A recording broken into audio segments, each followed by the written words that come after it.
Good evening, everyone. System Chalk here with the 49th episode of Cultist Simulator, the Dancer DLC. So, it's been a little while, so I'm going to need a second to review the state of the playthrough. So we're uncovering locations in the land beyond the forest. I knew we were doing that. I think we were going to talk to the Callagine and the Percussagant once the mystique was taken away. We have a notoriety on the table, which is a potential threat, but we don't have a season of suspicion coming up. Oh, it looks like we've got another patch. That explains something I saw on the title screen. So it looks like I'm going to have to get used to looking in a new place. We are finishing a treatise on heart lore, which means we need to go back to the Gaiety. We're reading Sunset Passages, so I will read the text for that again. Okay. So I know we've got a few forbidden epics here. I think it's unlikely that we're going to wind up with any more secret histories to work with. So 2 more of those while we preserve the Callagine and the Percussagant, and then we'll see. I don't know. We'll see where the playthrough takes us. Also, I'm not 100% sure why I put something deep mystery something to the side here. Well, I mean, it's not hurting anything. Excuse me. Okay, yes, sorry. I also forgot about the intensity of Radiance. So I think the best way to handle this, if I could, would be to subvert it into a different type of lore, but I don't think that's going to happen. So either we deal with that as a fascination, or if we have a season of visions coming up at the time that this is going to turn into fascination, I may want to use it in some kind of a ritual. But I think we're ready to go, other than the fact that I'm probably going to sneeze 2 or 3 more times during the broadcast. Let's get the timers rolling. I have finished the manuscript. Alright.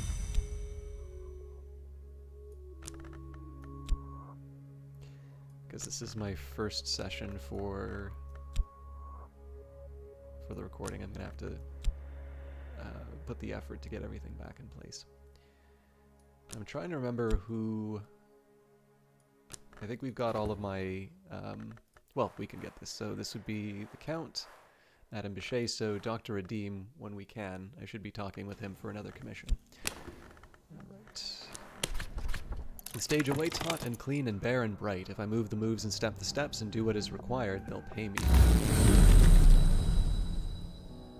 And let's try the Painted River.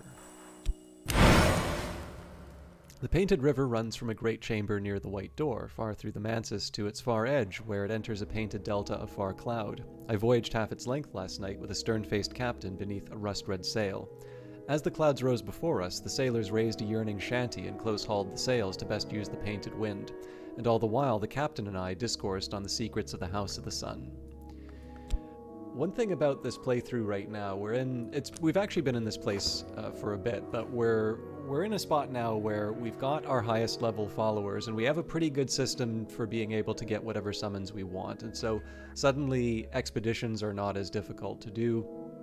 We're really at a point where it's a question in terms of what we want to deal with first, rather than whether or not we can pull some of this stuff off. Now, that doesn't mean things are easy, and as I'm sure some of you have noticed, I do kind of like to take my time and just smell the roses as far as the game is concerned. So we may have a little bit of a gap in terms of progress relative to our capacity, but we're sort of at the point here where it's just a matter of kind of going through the expeditions. I'm actually going to take the time to go through the expeditions properly, because I do want to, where I can, collect some pigments, and I want to try and get certain books and such. But we're definitely at a point here where we're not going to be seeing any kind of advancement as far as our ambition is concerned until we start doing certain locations. But again, just to be clear, I do still think there's some value in collecting the items from all the other locations, and it's a chance for us to explore more of the world. So we are going to continue on that line. I also said I was going to read Sunset Passages again. So Sunset Passages, a miscellany of funerary prayers, ceremonies, and hymns of the Church of the Unconquered Sun, which was ascendant in the 3rd and 4th histories. Its schism during the Intercalate, when the Sun was divided and has not survived as a significant force.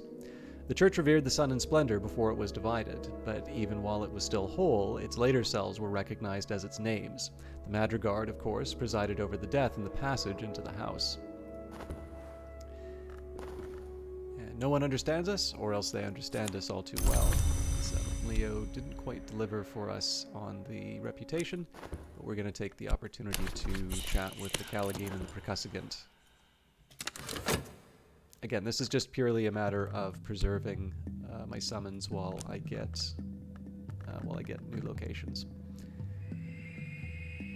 It would have been nicer to line this up a little bit closer to the discoveries, but I didn't really want to waste the seconds.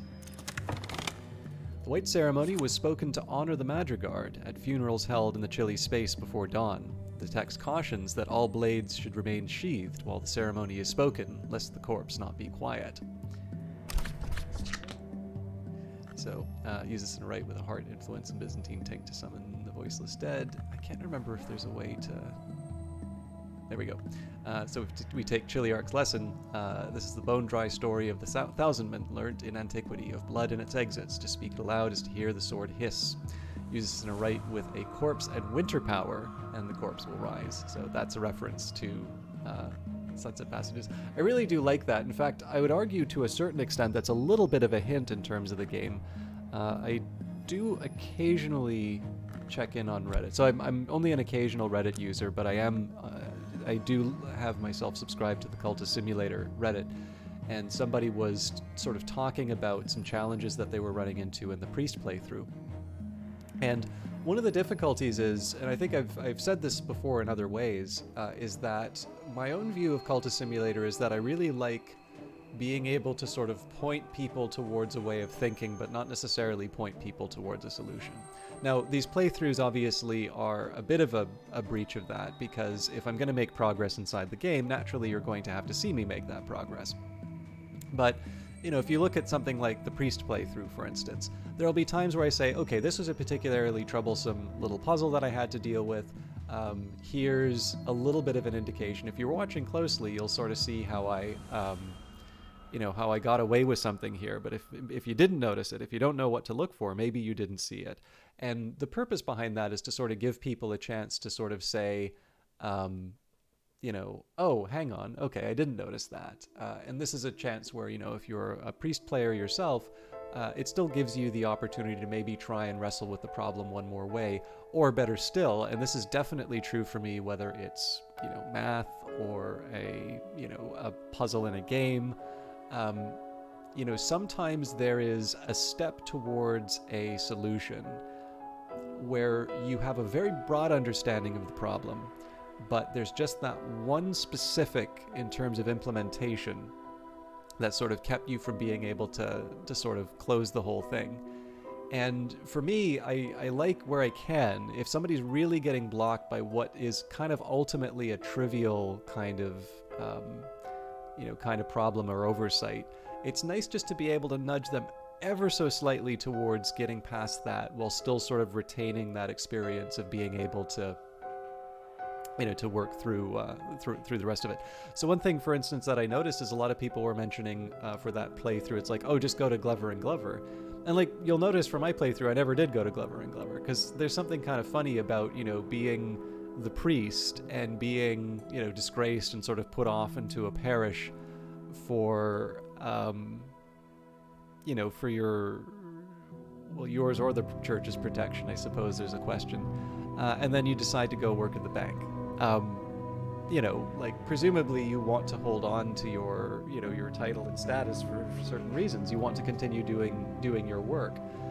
And so again, just as far as sort of the themes of Cultist Simulator that I'm most attracted to, the idea of sort of moving away from that role and, instead taking a more mundane job because it's quote-unquote easier, sort of seems to be a step away from what I have in my mind whenever I play something like a priest playthrough.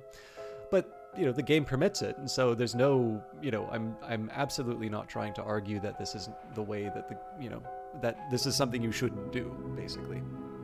But the way that it sort of relates to some of the materials here is that, I've kind of long since passed the point, but one of the things I sort of noticed with Cultist Simulator, and the substance of most of the hints that I wind up giving to people who maybe I've recommended the game personally to, and they don't play a lot of games, is to just sort of really encourage them to sort of say, well, you know, don't take stuff for granted. Like, you know, if you have an aspect which has helped you do something in the past, where are some other places that you can find that aspect?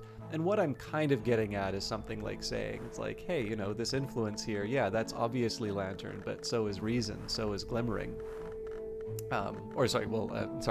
Glimmering is Moth, but Erudition, and of course, in this case, Erudition Lesson Learned.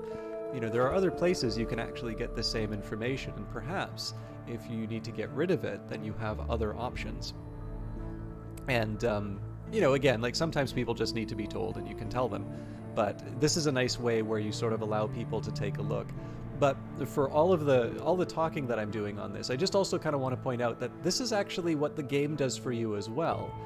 It's fun. Like, I actually like that line because I always like to imagine that there's a story behind why that line is in there, that there was a summoning, or that there was a ritual that was performed and the corpse accidentally woke up, and that it was incredibly inconvenient for everyone involved, and this is why this warning exists in the text. But I'm sure you've kind of noticed by now that I do tend to like sort of the silly version of a lot of things. But if you think about it, right, this is another case where the game has reminded you of something that it's actually already described inside of the text. And this is because in the end, I think, or the, you know, kind of the developer text, the square brackets, in the end, I sort of think it's because this game, one of the ways that I sort of think that you start getting in on the Cultist Simulator logic is the fact that you are given multiple reminders of certain things, and that, you know, it doesn't make sense the first time you see it, but you can run into, like, when you start seeing sort of repetition, you maybe start getting, oh, okay, actually, there might be something here, and then, you know, you just kind of quote-unquote know. At least that's kind of my perception of it. I feel like the lineup here is a bit weird. I'm wondering where... oh, no, Enid's down here. I feel like there was a switch that happened somewhere. But anyways, we're going to move on to the Ivory Book. Manual of the Order Limea, an order of quasi-immortals who maintained a secret enclave at the source of the river Limea in the Roman province of Hispania Gallicaea. This manual was compiled by one Kurenai, who claims to have fled the tyranny of the Chrysanthemum throne to cross the world and join the Ordo. Members of the Ordo took an oath, the Ivory Chain, not to have commerce with the Hours. Followed literally, this would be almost impossible for an adept, so the manual contains numerous clarifications, exceptions, and processes of indulgence.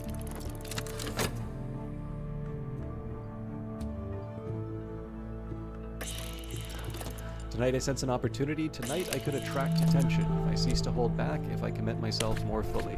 I'm a listen package of flesh and blood. Tonight they'll notice that. I felt all their eyes upon me. Afterwards I received a gift from an admirer. Too gaudy for my tastes, but I can sell it in the second-hand market. Alright, so the question as always is, what do I do with my work verb? I have plenty of opportunities now. If I'm not worried about Mystique, I can go to the Ecdysis Club, and that will get me Spintrea as well as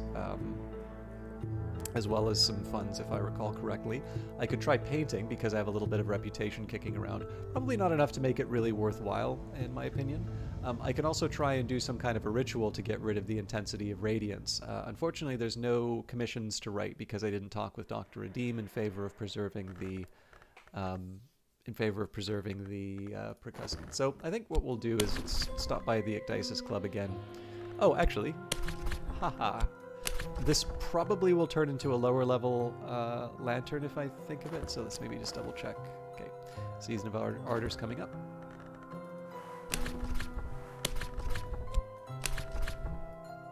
Mr. Ecdysis shakes his handsome head. His old young eyes are merry, where so often they are sad. What's the text above? Not here, not that. Inspired work at the Ecdysis Club. The air is wreathed with smoke. My companions on the stage are fluttering shivers of flesh and velvet. Mr. Ecdysis drums pound. We begin. Yeah, so that is going to turn to the lower level lantern. This place merits closer investigation. Fox Lily Meadows. I'm surprised. I thought there were more locations. The scent of fox lilies inspires ferocious appetites. It's probably fortunate that they grow only at this altitude. The peasants have organized to keep treasure seekers away, but some treasure seekers fall prey to lily hungers. Their own treasures lie among their bones, and so the cycle continues. You found all the expeditions in the land beyond the forest, although you can visit the meadows several times. So that's not bad for us. In 20 seconds we're going to be able to follow up on that. What I'll do here is at some point I'll double up the Forgotten Chronicles, and then we'll use the Forbidden Epic to get something higher level. However, this does mean that I probably want to start considering moving on to the Spider's Door and beyond. So, we'll leave Explore open for now.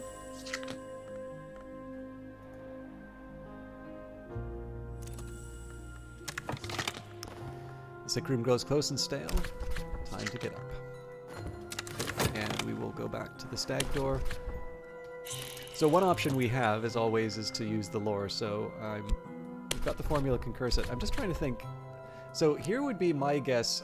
I feel like I should know this, but it's like, how do you go from the Stag Door to the Spider's Door? Well, there's a reference that the Spider's Door is always thirsty, so I would almost imagine that Grail would be the path, although it could also be that you need to give something to the Stag Door to get to the next level. But let's see if that's right. Yep, it is. Alright. In dreams, the silken sands are the place that whispers. Grey grain sift, grey weeds quiver. Thirst is the only guide through the sands. My thirst, or the thirst of the Spider's Door. I'm curious if you do Lantern, it says... In dreams, the silken sands are the place that whispers. Grey grain sift, grey weeds quiver. I've read of the angular tracks that one must follow, of the sands' arced, unseen, slow-stepping residents.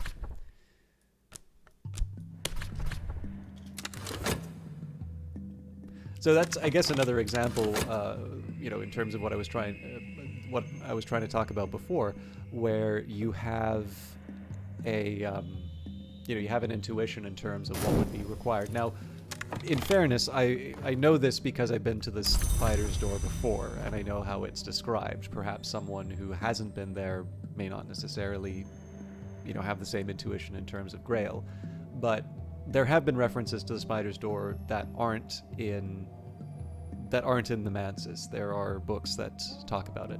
I don't recall exactly which ones I've read, but I'm pretty sure we've seen one or two of them. So, let's go to Fox Lily Meadows. This one I think has 3 challenges, but we'll see. I will confess I'm a little surprised that we can have ascending. Maybe I got this wrong. Sorry, I know there's one that doesn't have ascending, but... the path through the mountains will... the path through the mountains to the high meadow will be hard. The peasants of the mountains will seek to drive us away. If we return home safe, we may struggle to shake off the visions of this place. So my guess on that would be Forge or Winter, Edge, Moth, Grail, and then some kind of a curse. I don't remember there being a curse for this one though. I'm probably making up stories. Okay, so we're gonna get the commissions in first. This is because we want the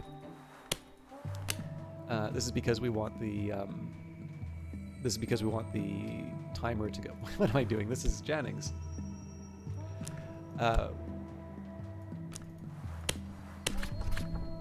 What was requested?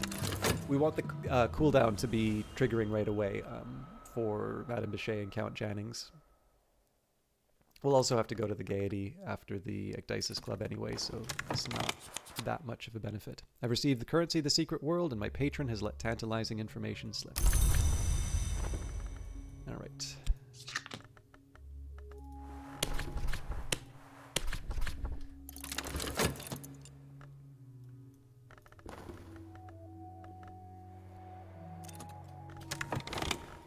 Kurenai describes the Order's burial rites, which include spells to ensure, in theory, that the souls of the dead long are not given to the Hours. The Hour called the Ivory Dove, who memorializes and commemorates, is to be invoked in secret in these rites, for with that Hour we have made an understanding. So another invocation of the Ivory Dove, and we already have the Sunset Rite, but it's going to wind up replaced no matter what. So. Okay, let's move on. The True and Accurate History of the Shadowless Kings. A True and Accurate History of the Shadowless Kings by Isaac of Karth. Isaac describes the 1,000-year ascendancy of the Shadowless Empire. The first and greatest history is described herein, the Persian Empire, the sons of Achaemenes, the shadowless kings, the most glorious empire, survives the assaults of Alexander the Great and flourishes as late as the 5th century.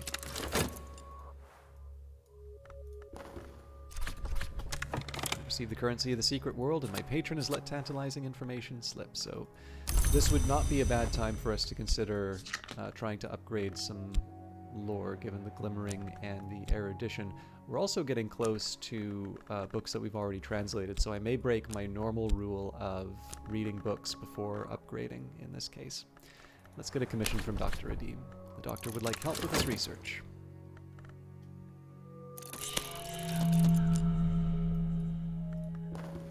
Wolf Despair prowls elsewhere. So we have a Season of Despair coming up again, and what's going on here?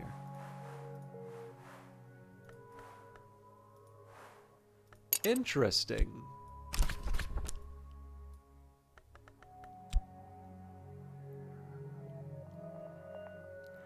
I feel like I should report that, but I didn't really have a chance to see what was going on, so...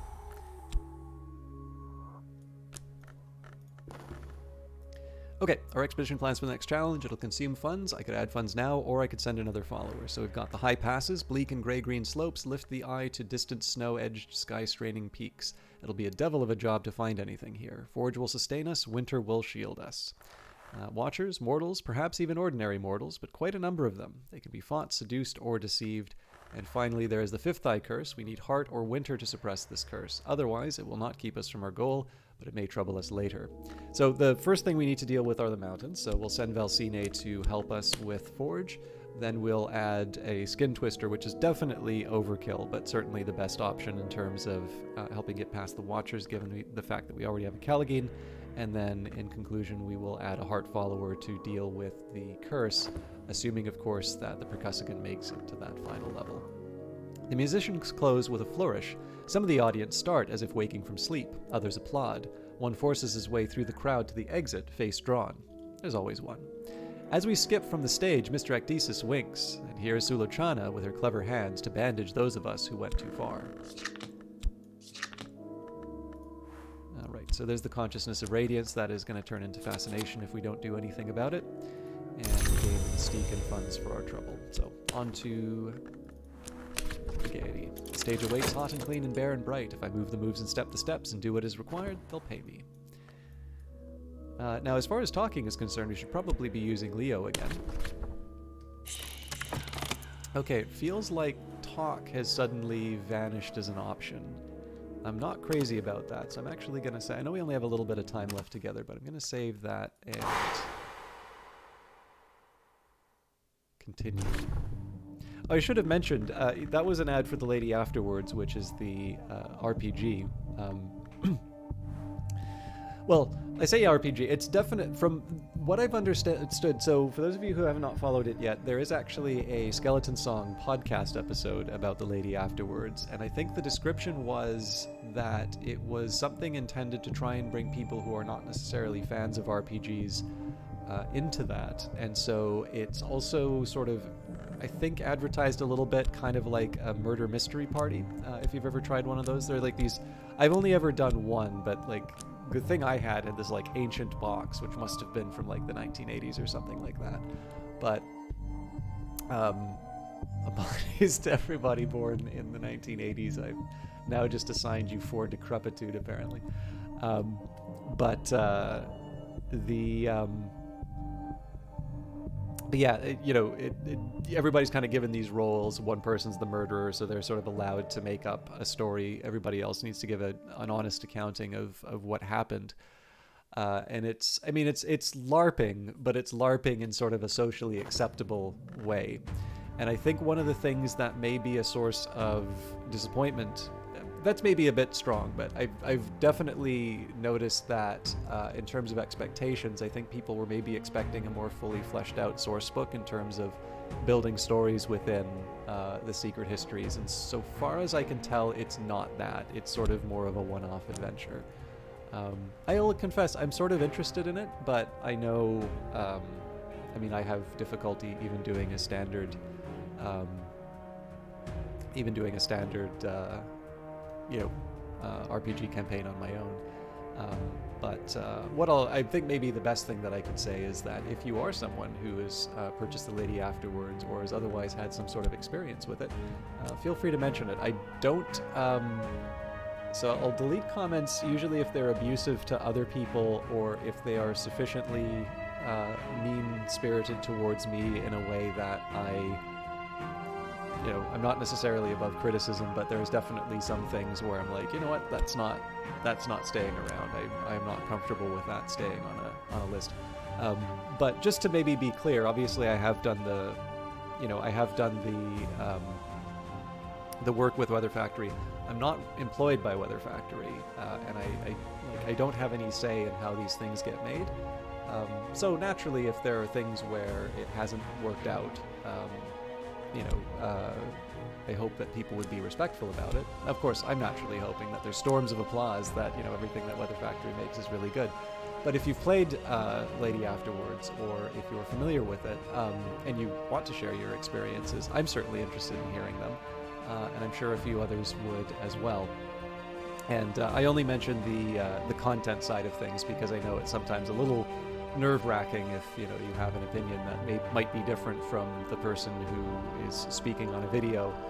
Obviously that can be tough because the person with the video kind of has a certain degree of, they have a bully pulpit. So I have no real intention of sort of shouting people down in terms of what it is. But in the end, I also wanted to open that up simply because if I continue to talk this way about it, then I'm only talking about my speculations about the product, and I'm sure there's a few people who watch this who are better informed. So, anyways, significant conversations in a smoky meeting room. What do I need from my follower? Not everyone is sympathetic to our aims, but if we have problems with our reputation, our disciple can probably smooth them over. And the sands drain away like water, and beneath is the stone from which the gods arose so long ago. The stone from which the gods arose so long ago. Ahead is the door, glistening like rain, its black surface beaded with blood, each drop heavy curved like a swollen tick. In my dreams I found my way to the spider's door, sometimes called the Bloody Gate, or, more informally, the Wrong Door.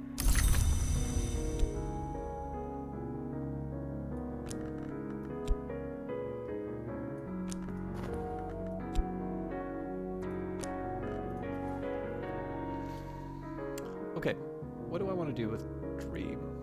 It'd be nice to go to the spider's door, but I don't have anything for it. So let's just go back to the stag door for the time being. The stag door is the Adept's Gate. To pass it is be initiated into the first true mystery of the House of the Sun. The headgear be weeps to see me enter where it cannot, but it must let me past. The scarred valves of the door grind open.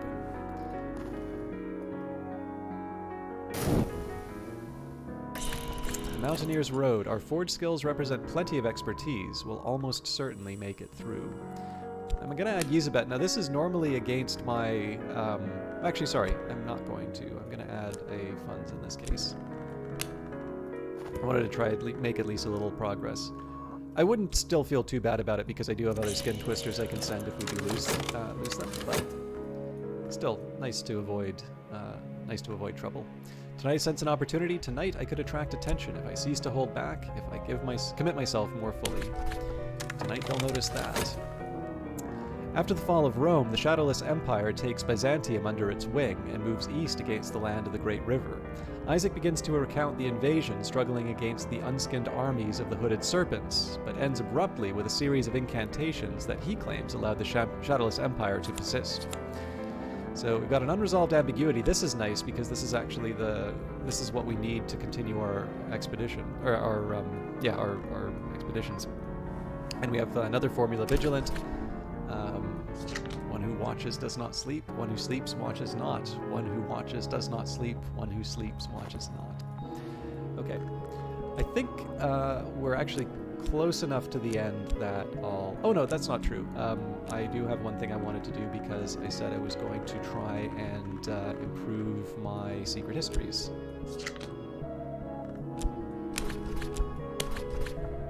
History is less certain than we are taught. I can learn from the study of its blurred edges. The timings might be a little bit off here.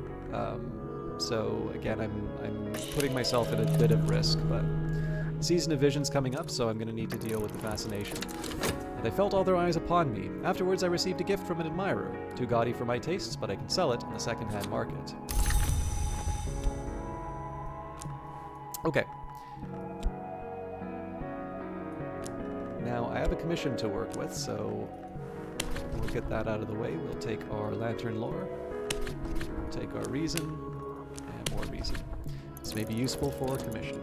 And on that note, I am going to wrap it up for tonight. So thank you very much for watching. Just as a reminder, tomorrow is a day off for me. I will eventually be having videos that are available on Tuesdays, but it does take me some time to prepare things, and I try where I can not to commit to a regular series unless I think I can deliver on it. But I hope you all have a wonderful evening. We will see you on Wednesday for another episode. Take care.